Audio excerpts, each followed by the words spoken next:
Today, we are boarding a flight into a lost world. We will rediscover the 20 forgotten luxuries that defined the golden age of air travel, an era when the sky was not a challenge to be conquered, but a canvas for elegance. The sanctuary of personal space. Before we speak of anything else, we must honor the one thing that has become the ultimate modern luxury: space. Imagine settling into your seat, a plush, wide armchair that felt more like furniture than a transportation device. Now imagine stretching your legs out, not just a little, but fully, without the slightest fear of hitting the seat back in front of you. A seat pitch of 36, sometimes even 40 inches, wasn't the premium upgrade. It was the baseline expectation of a civilized journey. It was more than legroom, it was your personal bubble of tranquility, an unspoken promise from the airline that for the next few hours, your comfort was their priority. The modern battle for the armrest would have seemed like a bizarre dystopian joke. The in-aisle culinary spectacle. Dinner service was not an interruption to your movie, it was the evening's main event. It began not with a clattering cart, but with the quiet approach of a crew member in crisp white gloves. A silver trolley would appear, and upon it, a magnificent roast beef, glistening under the soft cabin lights. The aroma would fill the air. A chef, sometimes in a full toque hat, would ask you personally, "How would you prefer your slice, sir?" before carving it with practiced ease. This was theater. Your meal arrived on heavy porcelain plates, accompanied by polished steel cutlery that had a satisfying weight in your hand. This wasn't just about eating, it was about the art of dining, a ritual respected and beautifully executed, even miles above the earth. The flying fashion runway. An airport terminal in the 1960s was the world's most glamorous stage. The journey was an occasion, and people dressed for it. You would hear the confident click of high heels on the polished concourse floor. Men arrived in sharp suits and fedoras. Women in tailored dresses, elegant hats, and pristine white gloves. The flight attendants themselves were style icons. Airlines commissioned top fashion houses like Dior, Pucci, and Chanel to design their uniforms. An in-flight piano bar. This is not a myth. It is not an exaggeration. It was real.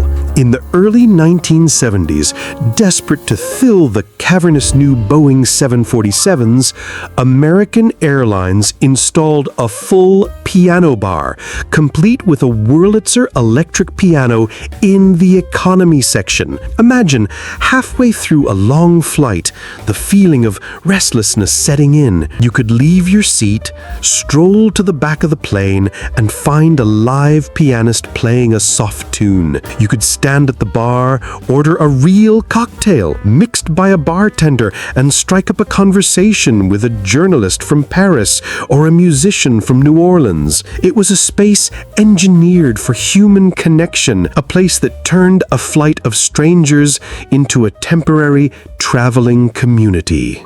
The lost ritual of onboard smoking. It is a world away from our health-conscious present, and for good reason, but it was absolutely central to the sophisticated, adult atmosphere of the Golden Age. After the dinner plates were cleared, the cabin would transform. The soft glow of lighters would flicker in the dim light, and the rich, aromatic scent of fine tobacco would mix with the perfume of the passengers. Airlines even gave away branded packs of cigarettes for free. It was a ritual, a punctuation mark at the end of a meal that defined the unhurried Mad Men vibe of the era, the repose of a true sleeper berth. The promise of arriving rested and refreshed was not a marketing gimmick, it was a physical reality. For a modest supplement, your seating area would be transformed by the crew into a private sleeping compartment. A thick, heavy curtain would be drawn for privacy. A comfortable, full-length mattress would be folded down from the wall,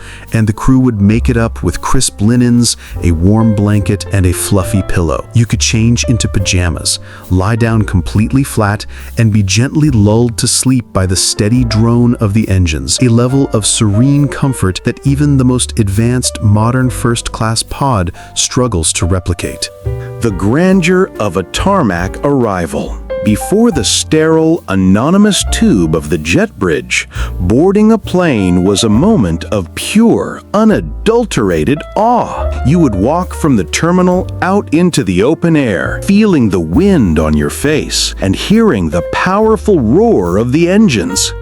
The aircraft stood before you on the tarmac, a magnificent, gleaming silver giant. As you climbed the air stairs, you could reach out and touch the cool metal skin of the plane. You felt a tangible connection to the machine and the sheer miracle of what was about to happen. Every passenger, for a moment, felt like a star in their own movie.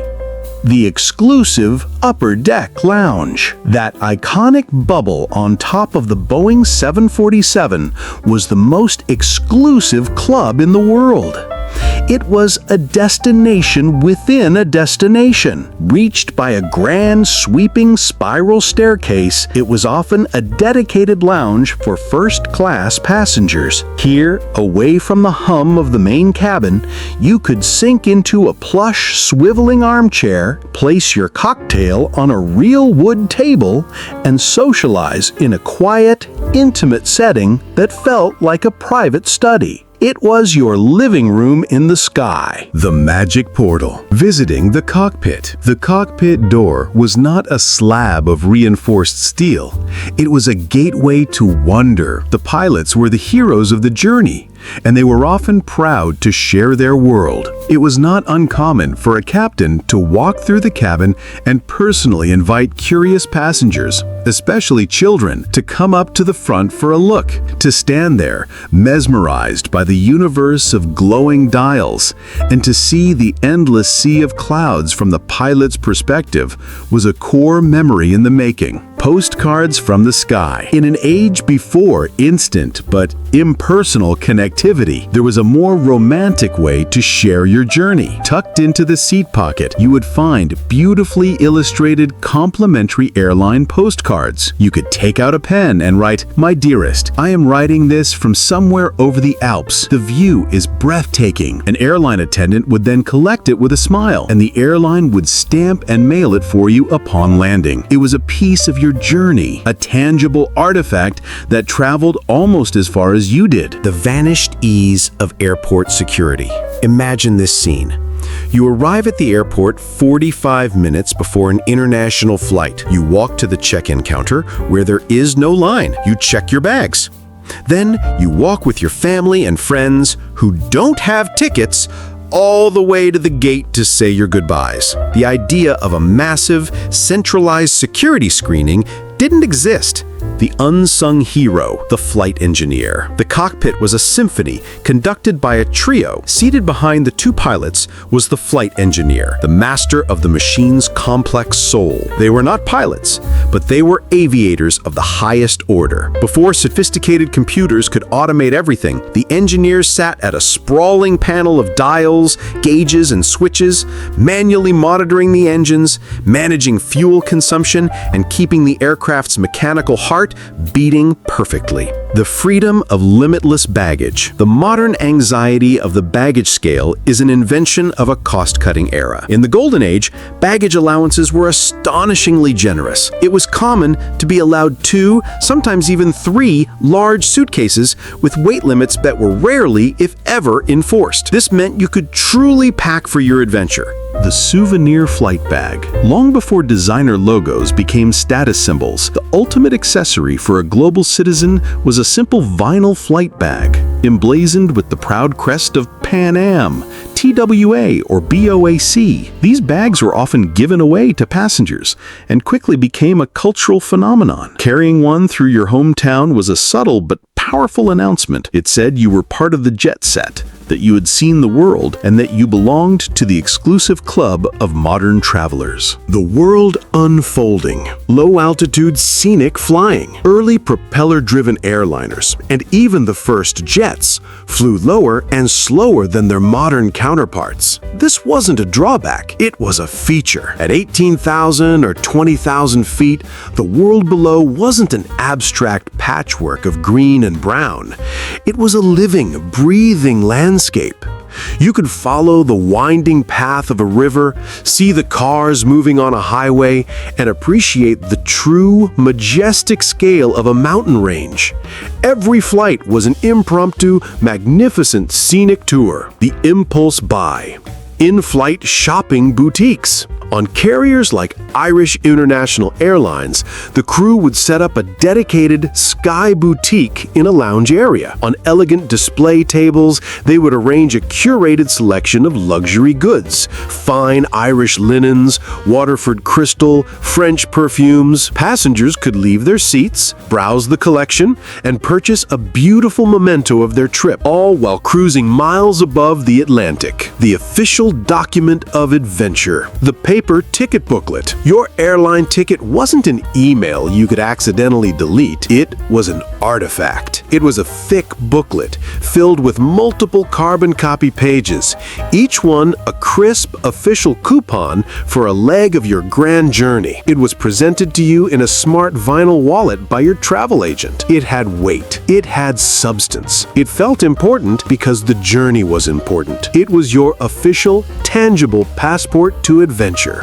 And finally, the most profound and most missed luxury of all was the human element. Flights were less frequent, cabins were less full, and crews were less rushed. This created an environment where genuine hospitality could flourish. Flight attendants had the time to learn your name, to remember you preferred your steak medium rare, and to stop in the aisle to have a real conversation about your travels.